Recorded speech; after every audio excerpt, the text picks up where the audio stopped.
On this episode of the Carolina Sports Guy, covering the college sports in the Carolinas, Friday night of this first week. 3 games, folks. Let's see how I made out. Before we get into today's content, make sure you subscribe. It doesn't cost anything. Pound that like button. Leave me some comments. I sure love the dialogue. And by all means, folks, hit that bell notification to be notified of future videos like this one on major college sports in both North and South Carolina, Carolina Hurricanes, Carolina Panthers, and the Charlotte Hornets. Okay, I thought I'd do a quick video.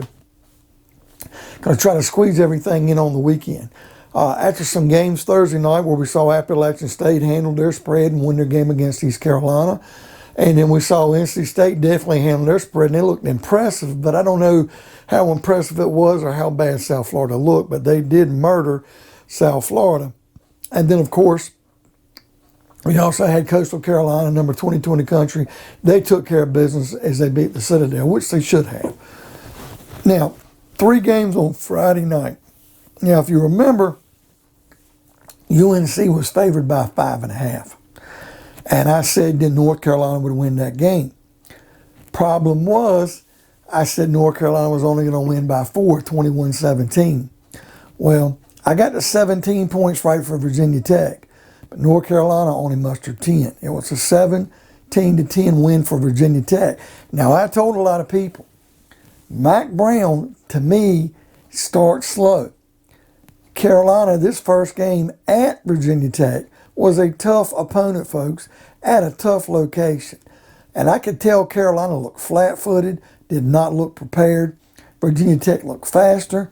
They looked more physical in the trenches. And they just beat Carolina up and down the field, folks. And I'm surprised the score was only a 7-point game. Carolina just couldn't turn it around. And you can really say Sam Howell, it ruined his Heisman Trophy. You can go ahead and take him out of the picture. I don't care if he has 3 games of passion for 400 yards in a row and 8 touchdowns a game. It's not going to happen. It killed his chances. Now, I do think the Tar Heels will bounce back. I do think they'll end up winning more games and getting back in the top 25. But this probably did take them from number 10 to knock them right out of the top 25. It was a devastating loss for the Tar Heels. Now, like I said take Virginia Tech with the points, but I said North Carolina was going to win. So I won on the point spread if you would have gambled and won, but I lost as far as picking the Tar Heels with the final score. Okay, the second game. What a wild one, folks. It was UNC Charlotte playing at home against Duke. Now, I do believe Duke was a 6.5-point favorite, and I did remind you, take Charlotte here. I thought Charlotte was going to lose this game, but I thought it was going to be a 17-13 Duke win. Well, lo and behold, that score might have held up, but by the time we got to the fourth quarter, it was trading blow for blow, score for score. And Charlotte ended up winning that game, their first Power 5 conference win, first Power 5 conference win at home.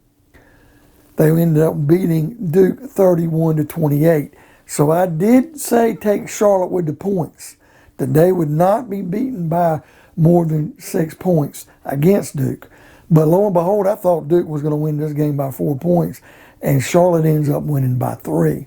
So I was right on the point spread by taking Charlotte, but I was wrong for taking Duke in a very close win because Charlotte ended up winning by 3. Now, I do want to give a shout out to Duke's running back, Durant. The guy had 3 touchdown runs, 255 yards rushing. He had a 59-yard run, a 5-yard run, and a 53-yard run. Cannot blame him for this loss, folks. In fact, you have to kind of blame Duke's defense because they had him on the ropes with about 2 minutes and change to go. Charlotte came down and scored with less than 40 seconds to go. So I just wanted to give that shout out. And finally, the Wake Forest Old Dominion game. Wake Forest was favored by 31 in this game at home. And I said that, take Old Dominion because Wake was going to win, but they'd probably only win, not as much. I think I had them winning 31-18 or whatever the score was, or 38-10. So I had a 28-point Wake Forest win.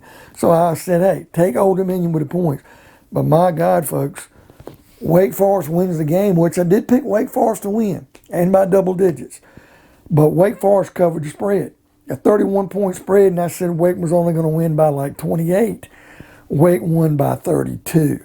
So they just did cover the spread. So as far as picking teams to win, I was 1 for 2 because I picked Wake. I picked Duke and they lost. I picked North Carolina and they lost. But on the spread, I was right by taking Virginia Tech with the points, by taking Charlotte with the points. But I was wrong when I took Old Dominion with the points because Wake won the game and covered the spread. So, folks, what do you think of today's video? Which one of these games did you feel had the most impressive team? To me, it was Wake Forest. I think their win was just as impressive as NC State's the night before. What about Charlotte's win? Did you think that's such a big program? Do you think they might make a move up from Conference USA to the American with all this expansion chatter? Leave me some comments. Pound that like button. Hit that bell notification to be notified of future videos like the one you saw today. And by all means, folks, subscribe. It doesn't cost anything. And we will see you on another episode of the Carolina Sports Guy.